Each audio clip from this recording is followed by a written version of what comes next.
Guys, today's topic of the video is going to be about one of the most important poem in English literature, which is written by a very famous romantic writer, John Keats, which is Ode To A Nightingale. But before starting, I will suggest you to subscribe to my channel so that you can get all my literature related videos. Moving towards the introduction of Ode To A Nightingale, this poem is written by a romantic writer, John Keats, in 1819 under a plum tree in a garden when Keats was ill with tuberculosis. It was published in 1820. Ode to a Nightingale is one of the 5 best odes written by John Keats. Moving towards the text of this poem, this is a very heavy poem with a beautiful symbols and other literary elements. It has 4 stanzas and it is beautifully written. Moving towards the analysis of first stanza, my heart aches and a drowsy numbness pains. My senses as thought of hemlock I had drunk, or emptied sand dulls opiate to the drains. 1 minute passed and a Lethe-ward had sunk. 'Tis not through envy of thy happy lot, but being too happy is thine happiness, that thou light-winged Dryad of the trees, in some melodious plot of beechen tree or beechen green, and shadows numberless,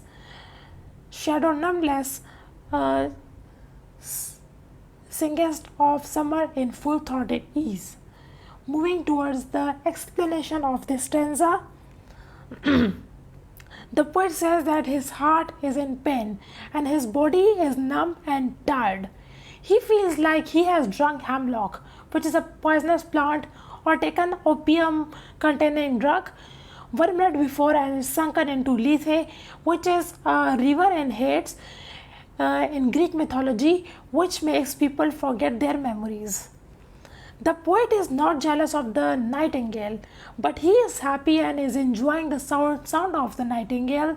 It is not the pain of jealousy, rather the poet is happy for the happiness of nightingale.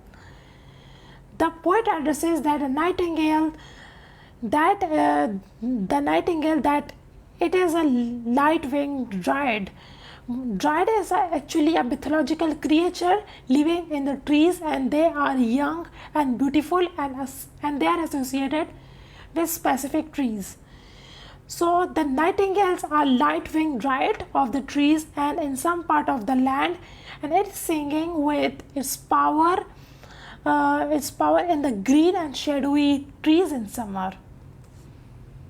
The poet is actually absorbed in the beauty and happiness of the nightingale, and that's the reason he has totally lost senses. Repetition is in the 7th line of th sound, that thou light-winged Dryad of the trees. Imaginary is in 2nd line, though of hemlock I had drunk. Alliteration in the 2nd line, of hemlock I had drunk. Alliteration is again dull and opiate to the drains, the sound of D, and again alliteration singest of summer S.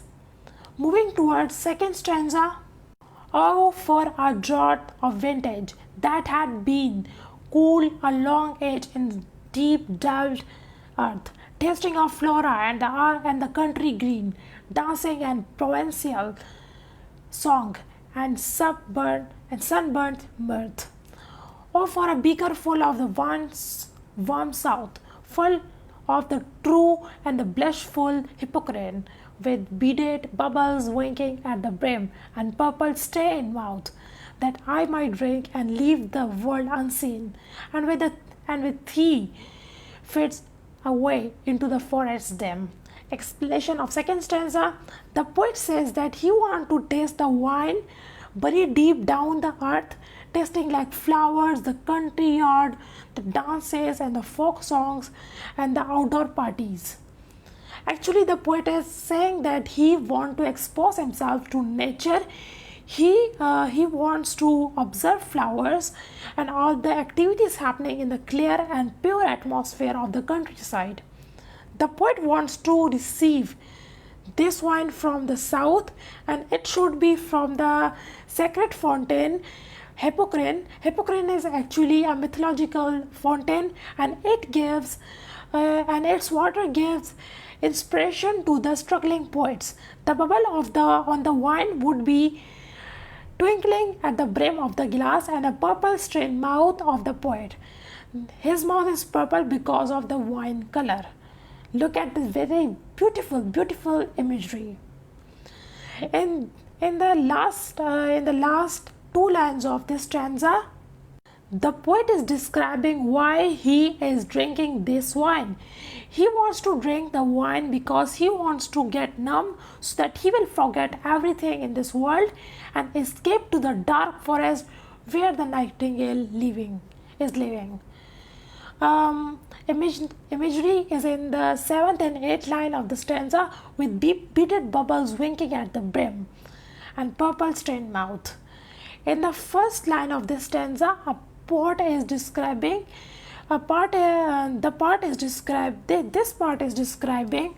the mortality of a man, or for a draught of vintage that had been. Provence in 4 line is the area in France in South France, which is famous for its music and dances and its luxuries. Alliteration is D sound, deep dwelt earth. Alliteration again, Provençal song and sunburnt myth. Alliteration again with beaded bubbles winking. W and B. Alliteration again and with T fades away into the forest dim. Metaphor or for a beaker full of warm south. The poet has compared this drink to the season of South France. Moving towards the third stanza, fade far away, dissolve and quite forget. What thou among the leaves has never known, the weariness, the fever and the fret.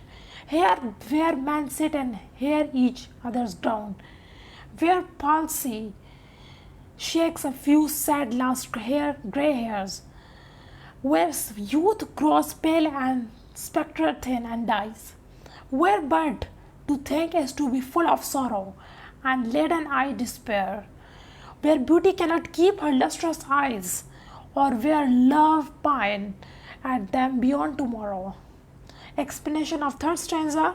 The poets want to fade away and dissolve and forget this world in which the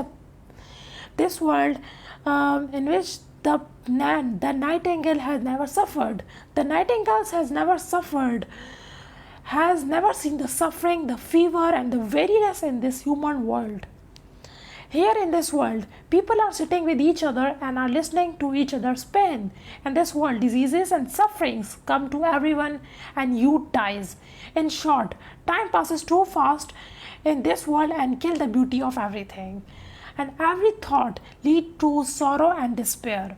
But in this world, neither beauty or love dies. I am mentioning the world of nightingales here. Keats describes this world as a terrible place, and we can see this situation even in Keats' personal life, when many of his family members, his brothers, sisters, died of tuberculosis, and he himself died of tuberculosis at the age of 25. Alliteration is in line fade far away, dissolve and quite forget. Personification is in 9th line of the stanza, beauty cannot keep her lustrous eye. Anaphora is the repetition of same word at the beginning of every sentence, and it is where in this stanza where palsy shakes a few sad last grey hairs, where youth grow pale and spectre thin and dies, where but to think is to be full of sorrow and laden I despair, where beauty cannot keep her eyes, her lustrous eyes. In the first and second line of this stanza, the poet is describing the mortality of man, like a fate far away, dissolve and quite forget what thou among the leaves hast never known. Moving towards fourth stanza, away, away, for I will fly to thee, not charioted by bathus and pards, but on the wheelless wings of poesy, thou the dull brains perplex and retards. Already with thee tender is the night, and happily the queen moon is on her throne, clustered around all her starry face. But here there is no light, save what has heaven in is with the breezes blown through verdurous glooms and winding mossy ways. Explanation of fourth stanza: the poet will fly away from this world to the nightingale. The poet does not want to help to get help from Bacchus. Bacchus is the god of wine fertility, and but he will ask the waveless, the invisible wings of poetry to take him away from this world to the world of nightingale, even though his brain is dull and retarded. Actually, the poet wants to say that he does not want to visit the world of nightingale under the influence of wine, but he will use poetry to do so, even though his brain has limited capacity. The poet is already with the nightingale and perhaps his dreams and sees that the night is tender and the moon, which is the queen of the sky, is sitting with her on her throne and is surrounded by clusters of stars as her attendants. There is no light where the poet is standing, but a small amount of light is coming with the wind from fleshy leaves of trees covered with moss. Poesy is actually the art of poetry. Alliteration is of B sound, breezes blown. Alliteration again is of W, wind is of wings, we sound, winding moss ways. Metaphor is a but on the wheelless wings of poesy. The poet has called poetry a kind of bird, but it has invisible wings. Personification, and happily the queen moon is on her throne. The poet has called the moon a queen, a human attribute.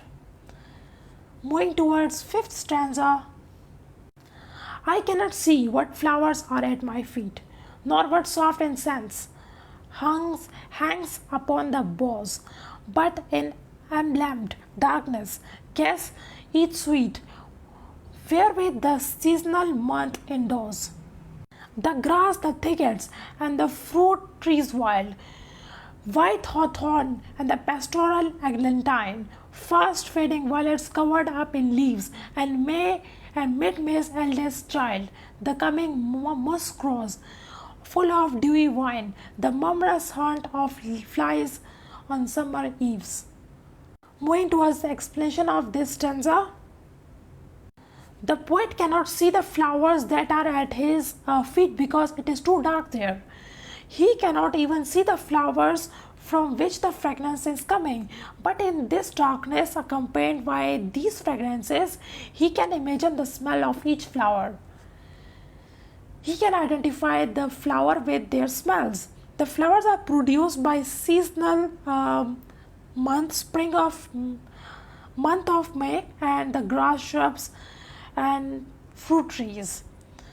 The white hawthorn and pastoral eglantine and fast fading violets are other mid-May flowers and are growing up there. Mid-May's eldest child can also refer to the poet himself.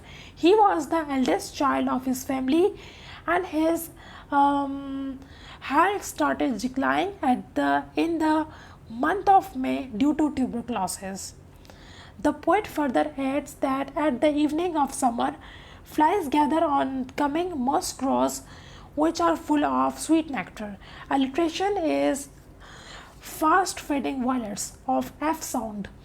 Um, Alliteration again of M sound, mid May's eldest child.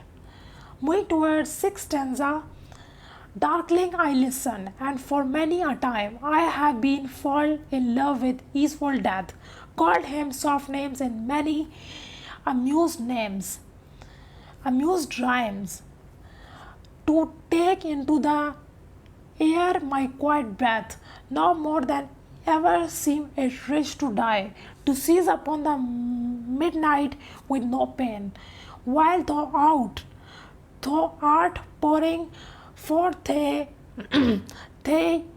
soul abroad in such an ecstasy. Still wouldst thou sing, and I have ears in vain. To thy high requiem become a sword? Explanation. The poet says that in the darkness of wood he has listened to the nightingales for many times. He had been in love with death, and he has written poems of by personifying death and appeal to death to take his breath out because it is the best time for him to die. While listening to the nightingales, and it is singing and in its joyful voice, the poet would love to die with no pain at that night, and death will end all human sufferings. The nightingale will still sing even after the death of the poet, but his ears won't listen it. And in this way, the song of nightingale will become an act of annoyance for him. Alliteration is of M sound, many amused rhyme. Moving towards seventh stanza, thou for not wasn't born for death, immortal bird, not hungry generation tread thee down. The voice I hear this passing night was heard in ancient days by emperors and clowns. Perhaps the self same song that found in path through the sad heart of earth, when sick for home, and she stood in tears amid the alien corn, the same that of time hath charmed magic's casements opening in the form of perilous seas in fairy lands forlorn. Explanation. Calling the nightingale an immortal bird, the poet says that the nightingale is not born to die, nor does it has to worry about the hunger of its kid. Further, the poet says that the song which he was listening to last night was probably heard by the emperor and their clowns in the ancient times. The song of the nightingale is unchanged since the time of Ruth. Ruth was actually a biblical figure when she was standing alone and sad in the field of corn. This is the same song which opens the door of ships and houses standing on a dangerous sea, and it is the same song which is sung on the far off lands where fairies are living. Alliteration is of S sound, same song. Moving towards the last stanza, eighth stanza, forlorn. The very word is like a bell to toll me back from thee to my soul self. Adieu.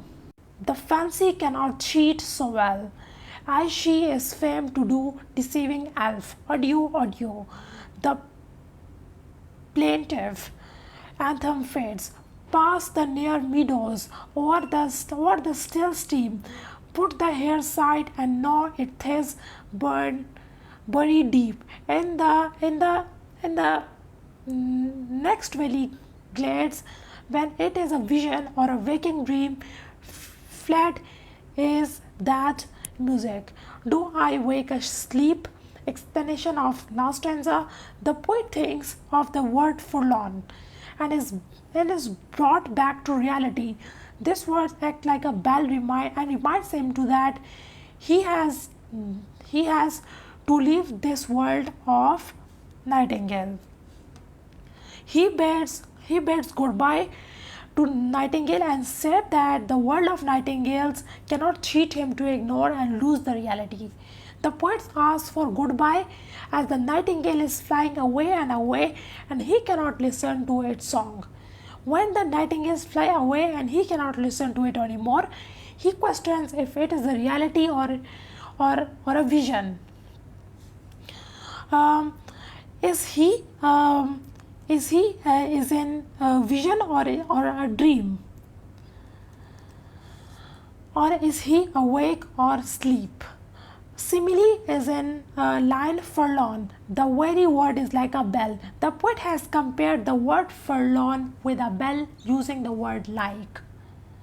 Moving towards the major themes of this poem, this ode: morality or immorality, beauty and nature, intoxication, dream versus reality, death, power of art, escape or isolation from the human world, from this world, imagination, melancholy, pessimism. Moving towards the literary style and devices in this poem, genre of this poem is ode. According to the Merriam-Webster dictionary, an ode is a lyrical poem. Lyrical poem is an emotional poem, usually marked by exaltation of feelings and style, varying length of line and complexity of stanzas form. This poem is written from a first person point of view, and the poet reveals his inner feelings and thought in this poem. The tone of the poet is melancholic and sorrowful. Predominant theme of this poem is death or mortality. The poem is filled with allusions, metaphors, images, and other important literary elements. What does the nightingales represent? The nightingale is in this poem represent the immortality, whereas the poet represents the mortality. The nightingales can also render the meaning of nature and beauty, whereas the poet is from the world of suffering, where time passes so fast and aging comes to everyone along with pain and illness. The poet wants to go to the world of the nightingale. Nightingale is the central character of the poem, and it has beauty and charm. The home of the nightingale is beautiful beyond imaginations, and it has some kind of magical effect on the poet. And that's the reason he cannot differentiate between the dream and reality. Moving towards the allusions and mythologies in this poem, first is hemlock. Hemlock is a poisonous drink given to the person to kill him. This is that drink which Socrates had and he died. Lethe is a river in Hades, and when a person drinks its liquid, he or she forgets all past memories. Dryad are the creatures of trees, and each dryad and its life and death is associated with its own tree. Flora is taken from Roman mythology, and it is the goddess of flowers, nature, fertility, and procreation. Hippocrene is a mythological fountain, and its water gives inspiration to the struggling poets. Bacchus is the Roman god of wine and fertility, and last is Ruth, which is a biblical illusion, and Ruth was a great-granddaughter of David, and she married to a man and moved with him to a stranger country. After her husband's death, Ruth's mother-in-law asked her to go to her land and remarry, but he lived with her and worked with her in the cornfields. Thanks for watching. I hope you like or dislike this video. Also comment in the comment box for further inquiry, and also subscribe to my channel if you like this video anytime. Thank you.